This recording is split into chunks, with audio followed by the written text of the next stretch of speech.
Thanks, guys. Making life work because life is challenging and complex, and the world that we live in is increasingly challenging, right? And last week we dealt with a whole deal of change management. You know, how do you deal from one life stage change to the next? It was a great interview. If you didn't see it, jump on YouTube, you'll see it, our channel there. But it really gave us a sense of learning from each other. There's so much expertise in the room. And so this month we're tapping into that expertise and just looking at that whole journey of what does it mean for making life work? And what has God got to say about all these practical parts of life? Now, making life work with technology. You say, well, God didn't have tablets. Well, he did. Moses wrote on a tablet. It existed. iPads were invented back in Moses' day. So what has the Bible got to say with a technology-crazy world? I mean, I'm old enough to remember the Nokia 5110. Anyone? Yes. Yes. I remember sitting, it was a Black Stump restaurant. Remember those? Oh, yeah, we're going way back. Sorry, kiddies. Way back. I was sitting with my brother, and he had a friend who pulled out a Nokia 5110 and was starting to text. Like, you know, ABC, 3 hits. Like, you had to be smart. I mean, no predictive text, nothing. And I'm looking at this thing going, that's weird. Why don't you just pick up the phone and talk? What's this kind of sending? Why does it take you 10 minutes to send, 160 characters? Anyway, and then I was old enough to remember, and I've still got it, Ian, the flip phone. Yes. This was revolutionary. It's a Motorola. Look at that. It's just so nice. It's so good. And it's got alphanumeric. It's got twin cameras. This had the internet on it. I remember sitting with there's a sports carnival for a school I was teaching, thinking about, wonder what that monument is up there. You know what? I've got the internet in my pocket. I remember that thought. I could look that up, and I did. My life changed. Do you remember those times? Now, if you're 2007, the iPhone was launched. Touch, right? It changed the world. It's only 16 years ago. So if you're under 16, if you're under 20, it probably doesn't. But anyone over 20 remembered life without a phone, a smartphone. I remember my mum as a kid tied to the wall, talking to her mum, complete privacy, with my dad looking on. STD rates. Kid you not. How different is today's world? Astonishing. Since 2007, social media has grown. There are 4.2 billion social media users worldwide. Half the population. Facebook, most popular social media platform, 2.8 billion monthly active users. That's phenomenal. As of 2021, there are over 3.8 billion smartphone users worldwide. 3.8 billion of these. Mobile internet usage accounts for over 50% of global internet usage. So over half of all internet usage comes from your phone, not computers, tablets. The use of mobile devices, get this stat. As of 2021, over 73% of e-commerce sales are made on mobiles. 73% of people buying stuff, they do it on here. That's a nice dress. Oh, there's my son. It's Jake. That's astonishing. It's like on the run as you go, purchase stuff. It's phenomenal. And look, technology is incredible. I mean, I in my other world, I oversee technology adoption in 200 schools. I know this stuff. I do it for a job. I love it. I love tech. I love the application of it. I mean, there's improved communication. Obviously.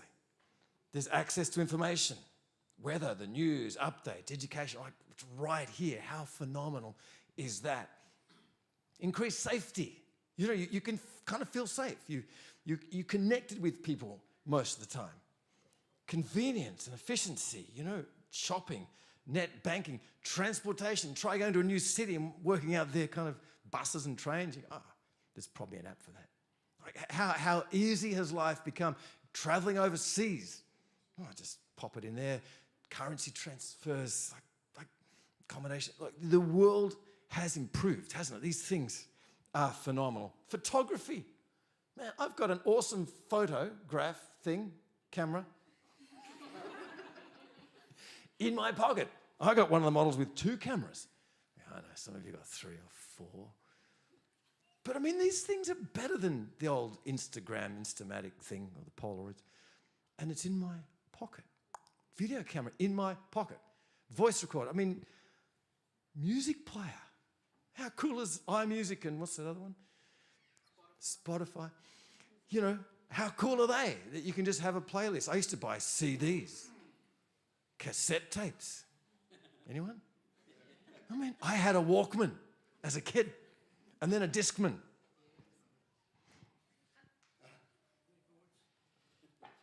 Music, improved healthcare. There's so many things that we do that life just works so well on these devices. It's a lot of fun. However, there are some downsides. This is some of the research. Addiction. Smartphone addiction is growing. The need to check for notifications, scroll through social media feeds, respond to messages. I mean, how many kind of input things do you have? You know, how many... You know, you got to check WhatsApp, then Messenger, then text, then Facebook, then Instagram, and email. Like decreased face-to-face communication. Like, do we still know how to talk to each other? Do we still know how to have a deep and meaningful conversation?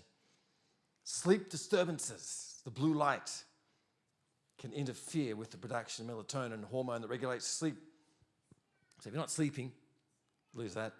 Reduced physical activity has been documented. People aren't getting out anymore. I just sit on my phone.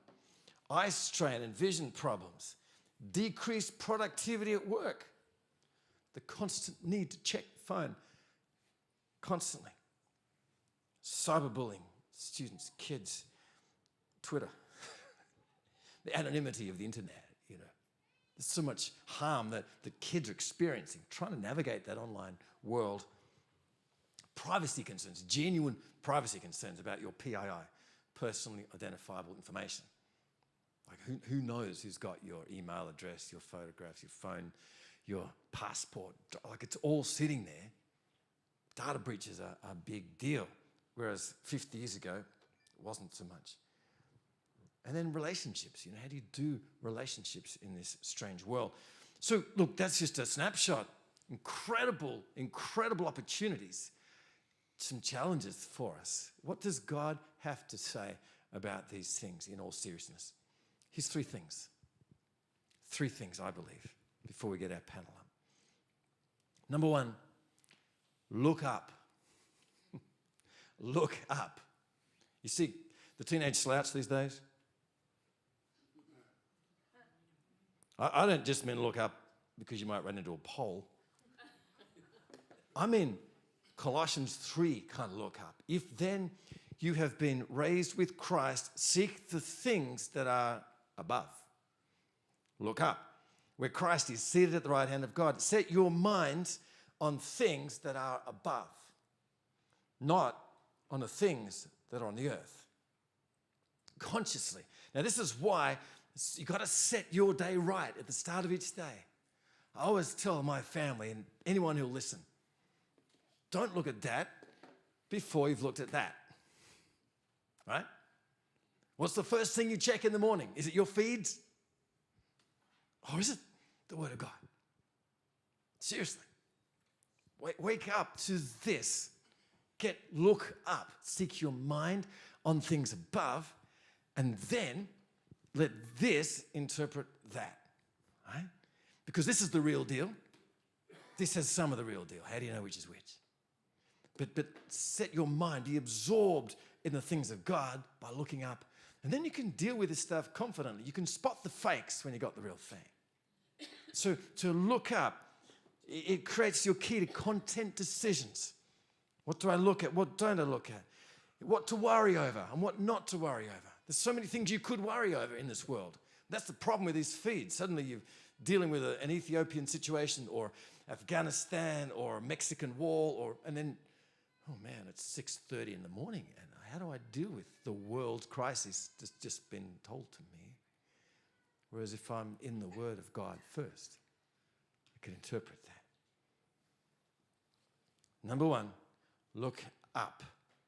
Number two, set boundaries. Set boundaries.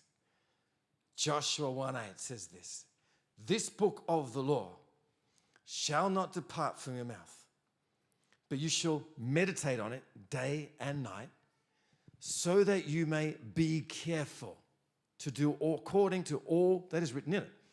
For then you'll make your way prosperous and you'll have good success. Be careful. Just elbow the person next to you and say, be careful. That wasn't, maybe not elbow, just thump them or something. Be careful. Be careful to do according to all that is written. Be careful with these things. Just be careful. According to God's ways, right? Be careful with your filters. So put filters on these things if you have trouble with in certain areas. Be careful which apps you download. Which are just going to be addictive, which are going to take you sideways, which are going to take you away from the things of God. Be careful which devices you have. The other day I laughed. I think I was with Laura. I had 3 or 4 of my devices out as we're doing stuff. I'm thinking, this is ridiculous. And I've got these things lined up. So be careful. Just minimize, streamline things. Be careful with time. How much time? Look at those wonderful apps that tell you your media usage has been up or down. Be careful. Be careful how much time and when you use them, It's like at home cooking dinner. Get off the phone, kids, And yet mums and dads are the worst. Oh, yeah, good. How's your day, son? Yeah, that's good. That's really nice. Oh, good. And how was what else? What do you do? What's your name again? Yeah, rugby. How was rugby? Yeah. Oh, he had what for dinner? That's a cute cat. Oh, good game. Good. Yes, I'm so glad you touched the ball. Awesome. Yeah. Just, all right. Be careful. When, how, be careful with the friends you have. You can unfriend people. Get rid of toxic friends. Be careful what to share. You don't have to share everything. And you don't have to curate your life. Be careful. All right, I get on. Number 3, champion the good. Last one. Champion the good. So much good there, but we can be advocates for the good. Philippians 4:8, finally, brothers, whatever is true, whatever is honorable, whatever is just, whatever is pure, whatever is lovely, whatever is commendable, if there's any excellence, if there's anything worthy of praise, text about these things. Share about these things. Forward these things.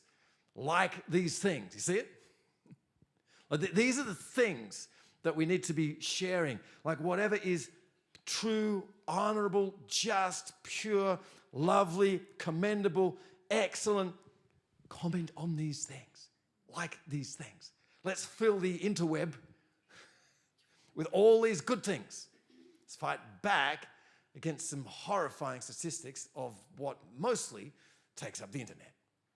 Use your imagination. Let's be social for good. Let's use this platform for good. We can do this. We can do this really, really well. We can grab hold of these things, use them for what God has best for them, and we can just get rid of the other bits and pieces. All right? Now, there is a panel. Let's invite Naomi and Zach and Laura They're all over the place here. Come and jump up, because I want to drill down on a few ideas. We might get rid of that, Ray. Grab a seat over here. Mike.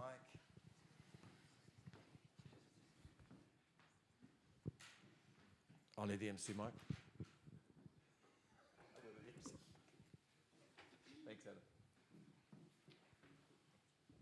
Yeah, that's awesome. Adam just texted me then on my device and said, you'll need the other mic. Isn't that good? Thanks, Adam. Oh, and he's just got to deal with his other text from a few people. Hang on. Hey, now you need some light. Come into the light, Naomi. This is great panel. Now, all of these guys have some expertise. They're not just users. Expertise. Let me just take 30 seconds. What's your background in social media and tech, Zach? Oh, geez, I'm honoured to be up here. I don't know if I have the best expertise, but I run a bit of a Instagram page around kind of godly men and getting men to realise the potential they have in God, not to fight, battles by their own strength, but give it to God. And just lots of kind of social media stuff around youth going up, mainly from our old church, been a bit slack here, but things like that. And just trying to use my platform to encourage people. I always try and post different verses and things. And like you said, that battle, there's so much bad on social media, but that shouldn't be the reason we step back from it. It should be a reason to use it as a tool to kind of share the gospel as well. So, fantastic. I've seen your stuff. It's good. Thanks. Good. Laura, how do you use social media? We got Laura. Is the mic on? Yeah. So I'm Laura. I work in communications. So that is traditional communications, but a lot of it these days is digital comms. So definitely on social media, and then, websites and everything as well that comes with that. So. Including this church. So you run all the media stuff for church. Yes. Which is phenomenal. Which I love. Phenomenal. Thank you. And Naomi, you're also in media? Yes. Is this on? Oh, yep. We're on. Yes, I am a graphic designer and have been for about 25 years. So I've seen many tech changes and have been in the media world for a lot of that. Absolutely. I work at the uni at the moment in the alumni space. So our main role is to connect with other people, and we use social media a lot for that, and website and electronic emails I send to hundreds of thousands of people. So that's just trying to connect people back to the university in different ways. Fabulous. So some pretty talented people here, and also you design all this stuff too. Oh, yeah. Yeah. So Naomi's very clever and just volunteers her time to do a lot of the screen designs, which is just beautiful. So let's get to some questions. I'll start with you, Zach, and we'll just work around. Sure. Just outline your use of tech. So what do you actually use? Oh, use tech too much. Lots of social media. So probably I'm massive on Facebook and Instagram. Yep. They take up a lot of my day sometimes, but try to not let them take up a lot of my day. Yeah. So mainly mainly Facebook socials. Yeah, mainly the socials. Yeah. Laura, what's your main use of tech? Yeah, definitely my phone and socials. But yeah, I'm on it all day long for work, and then at home it's where I find my entertainment a lot of the time and communicate with friends and family, and I don't look at my screen time anymore because it's a really big number. No. And Zach, you're mainly using your phone. You're not a tablet or a desktop computer. Mainly phone. Yeah. Do you know what a desktop computer is? I do. Yeah, we used to have a family computer at home. Yeah, I'm not too young. So anyway, you know what it is. No, what do you use? So I do use a laptop at work. Yeah. And they're old school, aren't they? I have screens as well. We do have a family computer at home. I have a phone and an iPad, and there's other screens in our house as well for children. I did reflect on a conversation I had with Taylor a while ago because I was on my phone, and he's like, "Mum, you're still on your phone. What are you doing on your phone?" I said, "Well, actually, While we've been sitting there and you've been watching TV, I've paid 3 bills, signed permission notes for you to go on a school excursion. I've done the groceries, read the verse of the day, bought your cousin's birthday present and had it sent to her, transferred pocket money into your bank account from mine, registered you to play sport, paid for your theatre classes, sent a message to a friend who I know is having a tough time, checked the news headlines to make sure I'm not missing anything, skimmed Google alerts for work, paid my car rego, updated my Centrelink detail. Like, this is my world. Right. Like, we do everything on this. Like, the list keeps going. Like, That's phenomenal.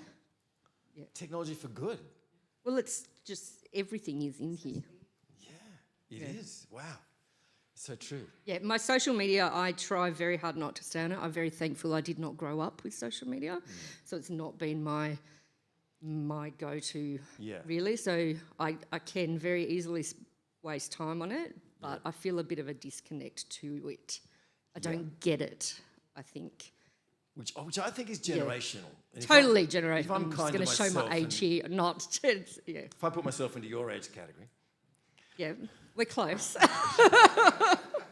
you know, they're over 50s. No, we're not well that under close. 50s. We grew up in a different era. Yeah. And it actually is a completely different space. Yeah. This is good. Zach, so the question really we want to explore is, how is your faith? How does it affect both your social use and also your platform use? Does it have an impact? Yeah, I think it definitely does. It feeds our soul in a way, right? So I think unless we're really feeding on the Word of God first before social media, I always try and read in the morning when I'm having breakfast or something. Like, if I just mindlessly scroll in the morning, like, filling myself up with just random stuff, wars, whatever, and you wake up feeling a bit distressed almost. It can really affect, I don't know, for myself, my mood, and in turn kind of my faith, or my want to go outside, or, you know, see this other person if you're a bit down on life. Yeah. See, I just wonder if we're raising a generation of kids who that's what they're faced with every morning. No wonder we're all depressed. Because the world is really challenging. And if that's the first thing that hits us before a hug from mum and dad or a pat of the dog, or, you know, I'm just wondering if that's part of, there's got to be a difference, eh? Yeah, definitely. What about you, Laura? What's your faith? Definitely agree with Zach there. I thought of Philippians 4:8 as well. Whatever is true, whatever is honourable, whatever is just. I personally regularly cull the accounts I follow on Instagram. Right. In the past, I've followed some content that has led me to feelings of like comparison and inadequacy, kind of feeling negative about myself and where I'm at in life. So I'm quite mindful that whatever I'm following, if I'm going to be spending my time on there, that it's, you know, it points me to God, Christian accounts, or it's artists that I find inspiring or people that I know and love. Definitely what I look at, I feel is really guided by faith, and that helps as well. Yeah. So it helps you what you follow and what you look at. Yeah. Because you're also, you haven't talked about this, but your art world as an artist, use that to promote a lot of your stuff too. Yeah, for sure. You need to be online, I guess, these days if you want your art to be seen by the right people. Yeah. Good. Naomi, your faith, how does that impact how you use the tech? I think just similar in that the choices and the time. Yeah, I actually found this quite challenging, this question. I really just went, oh. And what I am following. I have, since you sent me this, I've really noticed and looked at what I'm following. Thought, is this actually okay? And that's probably a good message for all of us. You know what? Every now and then do a quick stock take of who you're following.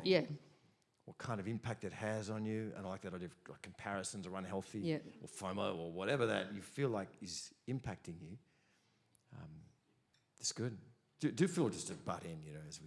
Something that I find tough on that, like even if we call what we're following, sometimes on social media, like Instagram, every 3 posts is a marketing ad. So you might get stuff that, you know, you might not want to see it, but it's coming up. And even the reels, like you jump on someone's reel and you have a look, but you can be scrolling through reels and they're all recommended, and they, you know, you scroll 3 reels and all of a sudden you got someone talking about their hunting range out in America or something, just totally random to what you actually follow. So it can really like bombard you really quickly in a few scrolls and a few taps, and you're on something else. So. Which is deliberate. Yeah. Yeah. Let's talk about Reels, because I've been learning about Reels from my advisor over here. Because Reels are kind of relatively new. Well, less than 10 years old. A couple of years. And I found when I first started to look at Reels, a lot of them were quite confronting, like people with not a lot of clothes on, let's be honest. And I go, wow, like that's just on my normal Instagram feed. How do I turn this off? There's some good stuff, and then there's some stuff that I think I actually wouldn't want to see that. It's not healthy for me. So how do you sift those Reels? How do you delete stuff or unfollow things? Can you? Not like that, not quite as straightforward. The algorithm, which controls, is a set of rules that show you what Reels you get in your app, which is different for every single user. That is meant to learn. So it will watch what you spend time watching, and it will then go, oh, that must interest you. So then it will try and show you that content, but at the same time, it's also trying to keep you on the app. So it will give you something that you want, but it will also, it has some ideas around what content keeps people on the apps, and that's where you get hunting ranges, I don't know, because you're a young guy, and you might get more angry kind of content, because that tends to get people fired up and they want to then keep scrolling. Right, so it's provoking a response. Yeah. This is smarter than most of us. So the bottom line I'm hearing there, be careful what you stop and look at. Definitely. Because it will multiply in your feed. Yeah. I found even like there's options to say I don't want to see like content like this again, but it still finds a way. Like It'll it come still back. comes up. Yeah. And then there's the ads. I agree. I was looking for some exercise gear for my home gym, and I deliberately clicked on something because I thought I'm going to see what happens here. And I'm still getting feeds for all kinds of treadmills and walking machines and rowing machines, and it was just a little experiment to myself. But the companies I've never heard of promoting all this stuff, which can be helpful, but that's all I'm looking at for the next month. Yeah, because it's no accident that we all say, oh, I was just thinking about that, and there it was.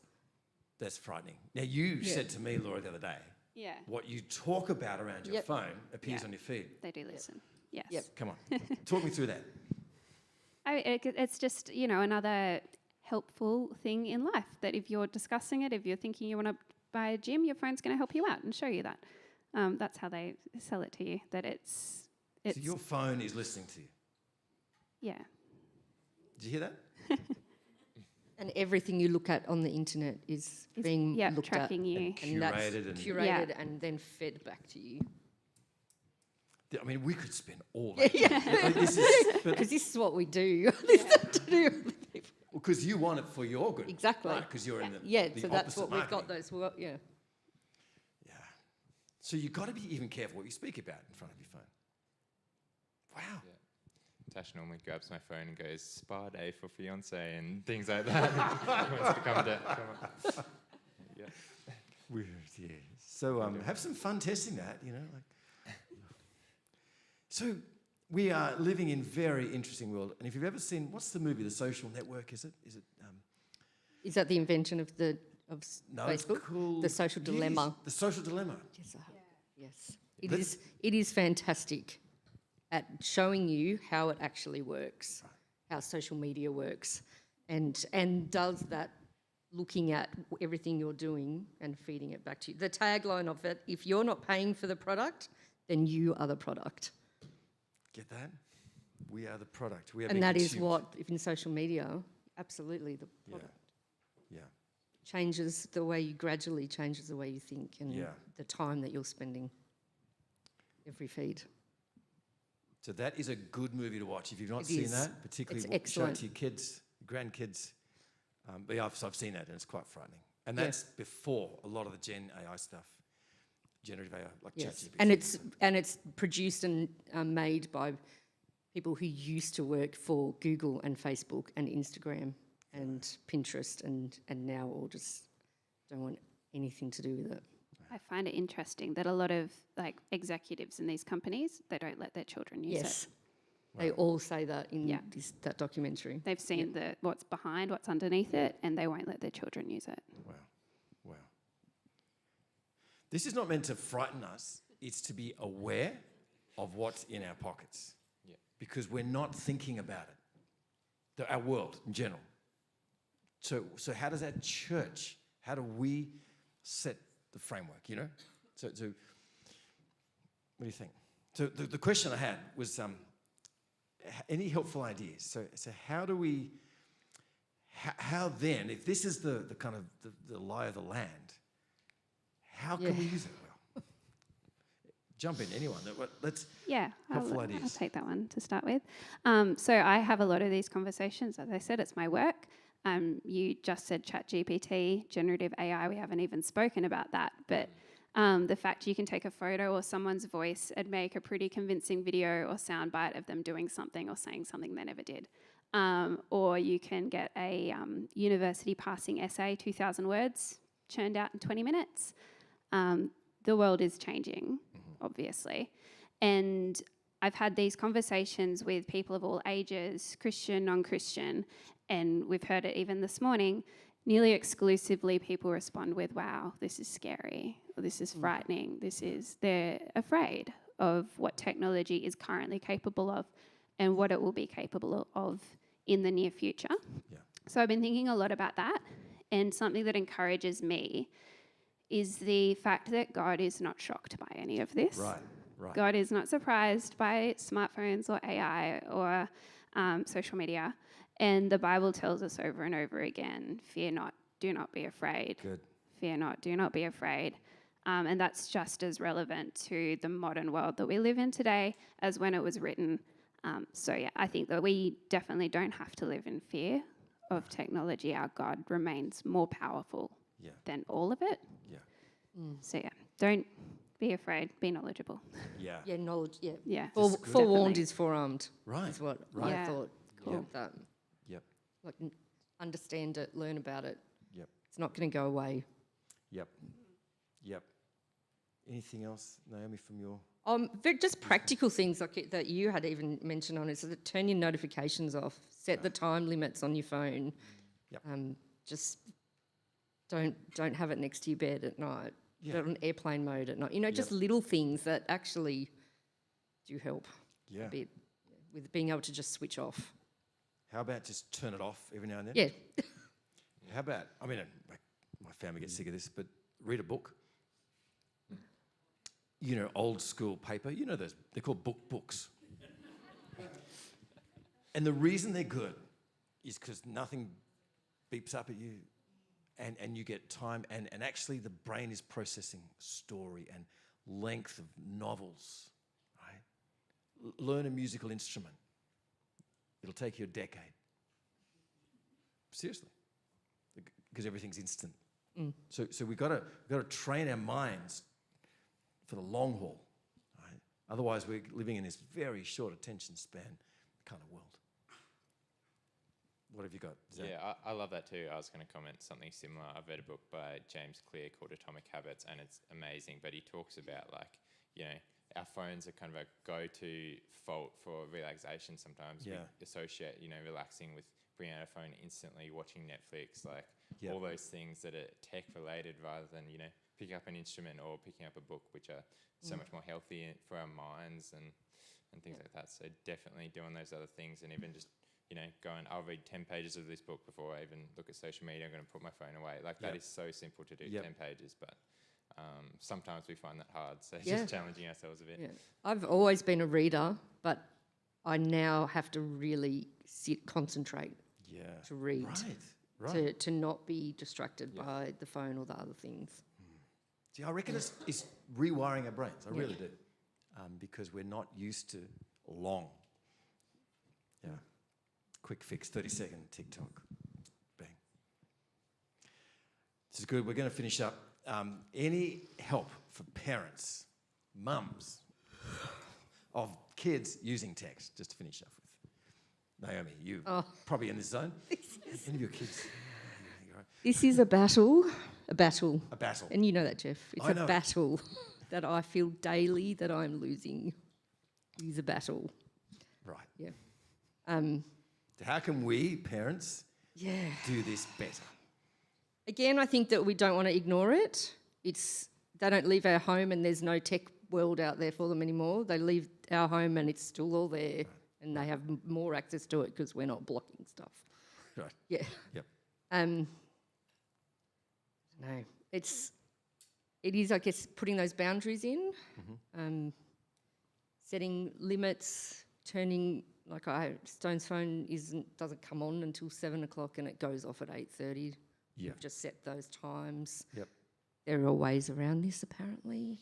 Right. And that's the other thing, they find ways around everything. It is a battle. Yeah. But boundaries. Boundaries. And when they're expectations. little, this is the time, put the timer on the iPad if they're watching. Yeah. Put the time, having that this is screen time and that's it. That's the time. Yep. And also maybe a compromise of, like, it's currency in our house to have more screen time, to have more device time. Right. Do those jobs, you can have a bit more of that. They can be, Currency. we can be. And just, like you said before with the phone, it made me really think about that teenagers, like I used to come home and my mum will testify, they sit on the phone for 3 hours to my friends that I was at school with all day. Oh, like the talk The phone. actual phone in the kitchen on the wall until someone would say, we are having dinner, get off the phone. Right. And that teenagers still need that. And this is their world. Sure. So it's being able to navigate that with them. Yeah. And I'm going to say, again, it's a losing battle. All the parents said, amen, we feel you. It's really hard. It's really hard. But a battle worth fighting. Yes. And not because we hate our kids, because we love our kids and want them to be well formed. Laura, you've not quite got a teenager yet. Not quite there yet. He does watch Bluey on the phone though. Louis. Yeah, I think for me, this is the time where I need to be making these decisions personally, and also setting up the kind of example that I want to be around Harry. And I am not great at that, but just being mindful that, the phone goes in the other room, I'm playing with him, I'm not scrolling Instagram at the same time, and hope that I can set that example. If I am in control of it for my life, then I'm going to be in a better position to help him when he's navigating it for himself. I don't know how to do that, so working on that. I've got a little bit of time, thankfully, but it's coming. It's good. Yeah. This is really good. Different ages. Yeah. And Zach and Tash, you're getting married in 3 weeks' time. Yeah. 20 Yeah, days. that's exciting. Really exciting. Thank you. Yeah, come on. It's going to be very, very fun. So not quite there yet, but No, any thoughts? I'll speak a bit from my own perspective. I guess I don't have any kids, but I guess that word gets thrown around a lot, cyberbullying, and I think it's huge amongst kids because, you can say whatever you want behind a screen in a way, and I found that on the flip side, I find it a lot easier to share God online rather than just talking to a random in the street, right? So it's the same with anything, but kids find it easier to almost be okay to say things about different people. And when I came through even primary school, me and a lot of my friends had Facebook like year 6, year 7, so early on. Wow. And I remember getting it to play like Farmville or play, Facebook used to have these games, but we used to be on there playing games, but everyone at school got called in one day because one kid had got really severely cyberbullied by another kid at our school, and a lot of people had seen it online. It just wasn't good and really just affected a lot of people. I've seen those effects, and I think even if your kid is Christian, like there's people out there, there's kids even in the school that aren't. So it makes it really hard. Like those restrictions, I think you said, are really important, as hard as they are. So they don't see that and don't see that as normal as well. By even their peers at school. Yeah. This is so good. And now this is a conversation starter. That's what this month is all about. We obviously, just a short time, converse with the panel. Get some good books. I have so many books on this. I've got resources, apps, filters, I've done it all. Tried it all. It doesn't always work. But if you're feeling like this is a challenging area for you, for your family, come and chat. Let's talk about this. We'll be talking about this in our life groups this week. And let's just keep this working together. We can do this well, church. We don't have to, we're not going to disappear from the tech world. We're going to use it, but we're going to use it properly and well to the glory of God and to the benefit of our society. There's amazing things there. So why don't you give these guys a hand? That's just fabulous.